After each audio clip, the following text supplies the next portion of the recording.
इकबाल साहब, आपसे चर्चा शुरू करते हैं। ये जो कब्जे वाली नई खबर है, इसको आप किस तरह से देखते हैं? कितना गंभीर कब्जा है? कितने बड़े इलाके पर कब्जा है? और ये जो कब्जा हो गया, ये जब मीडिया में खबर आ गई तब भारत सरकार स्वीकार कर रही, उसके पहले खामोशी थी। देखिए मुकेश जी, इसमें दो बातें हैं कि ये कब्जे की अनाउंसमेंट चीनी सरकार ने 27 दिसंबर 2024 को की और 18 दिसंबर को डोवाल साहब की मुलाकात चीन के जो विदेश मंत्री हैं वांग यी उनके साथ बीजिंग में हुई। तो अब ये सवाल उठता है कि क्या डोवाल साहब को पता था कि ये काउंटियां बन रही हैं और बन चुकी हैं? क्योंकि जो ये काउंटी है ये एक बेसिक एडमिनिस्ट्रेटिव यूनिट है और इसको बनाने में और उसको सेटअप करने में टाइम लगता है।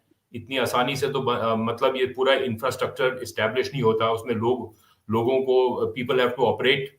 जो ब्यूरोक्रेसी है, नौकरशाह हैं, वो उनको अपनी पोजीशंस लेनी पड़ती हैं। तो ये जो आपकी इंटेलिजेंस है, उसने क्या आपको नहीं बताया कि ये काउंटीज बन रही हैं? और जो आपको पता था, तो आपने देश के साथ में ये खुलासा क्यों नहीं किया कि भाई ये काउंटीज ये ऐलान करने वाले हैं? तो जो आप 18 दिसंबर को मीटिंग में गए थे, जो आपको नहीं पता था, तो आपका इंटेलिजेंस फेलियर है।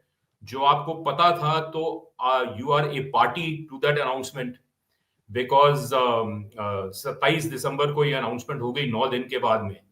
और मैं समझता हूं कि ये अनाउंसमेंट जो है ये उतनी गंभीर अनाउंसमेंट है और भारतीय संप्रभुता पे बड़ा भारी अटैक है जितना कि 1962 में हुआ था, क्योंकि इन्होंने अब इस जमीन को ऑफिशियली एनेक्स कर लिया है।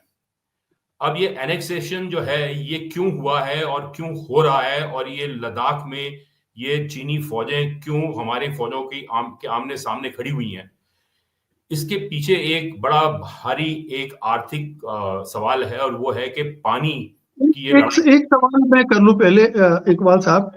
ये हाँ जी। 38,000 वर्ग किलोमीटर की बात की जा रही है। हाँ इसमें जी। से कितना एरिया भारत का हो सकता है और कितना चीन का?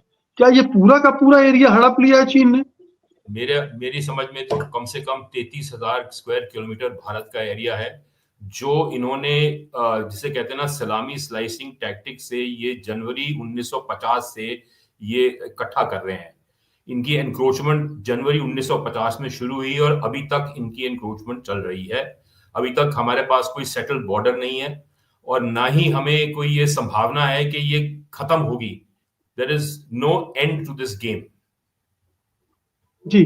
तो ये 38,000 वर्ग किलोमीटर पर कब्जा हो गया।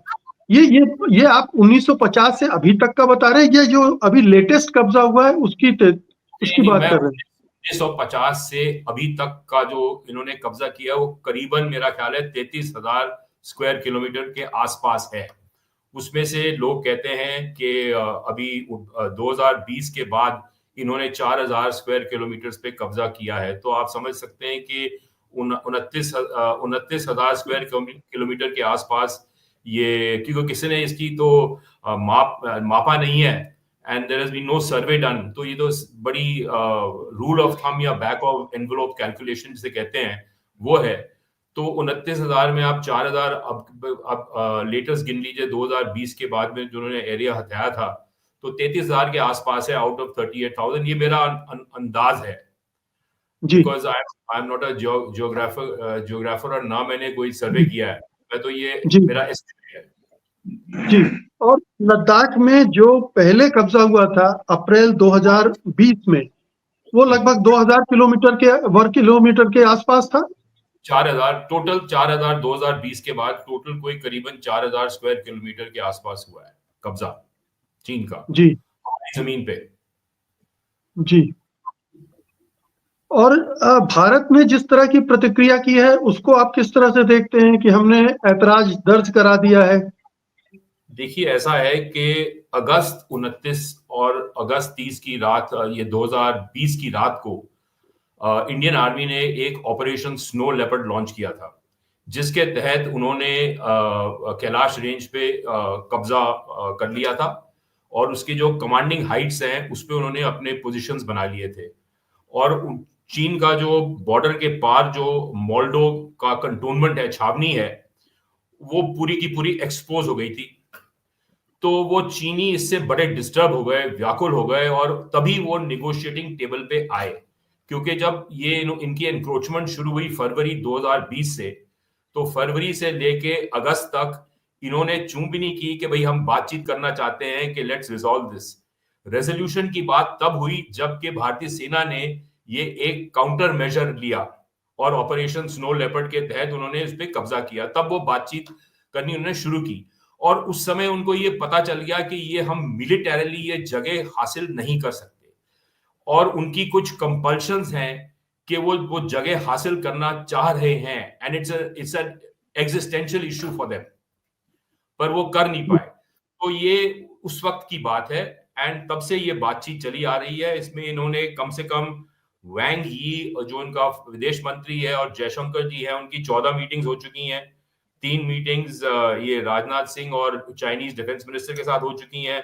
4 डोवाल और वांग यी के बीच हो चुकी हैं, और कम से कम 20 मीटिंग्स तो कोर कमांडर्स के बीच में हो चुकी हैं।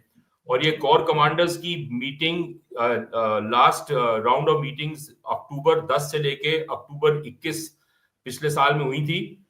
ये जो पॉलिटिकल एग्रीमेंट इनकी कोई हुई है या हो रही थी, उसके बाद में कोर कमांडर्स ने ऑब्वियसली नक्शों के जरिए ये कुछ डिमार्केट किया कि हम इतना विड्रॉ करेंगे, क्योंकि अब हमारी धरती पे ही ये जो एक बफर जोन बना है, हम लोग पीछे हट चुके हैं। So they were already in Indian territory, तो अब वो और आगे आ चुके हैं। तो अभी भी ये सिचुएशन बड़ी फ्लूइड है। मतलब it's not a sign deal कि भाई अब ये इनकी इंक्रोचमेंट आगे नहीं होगी। इसके बारे में कोई नहीं कुछ कह सकता कि उनका एंड ऑब्जेक्टिव क्या है।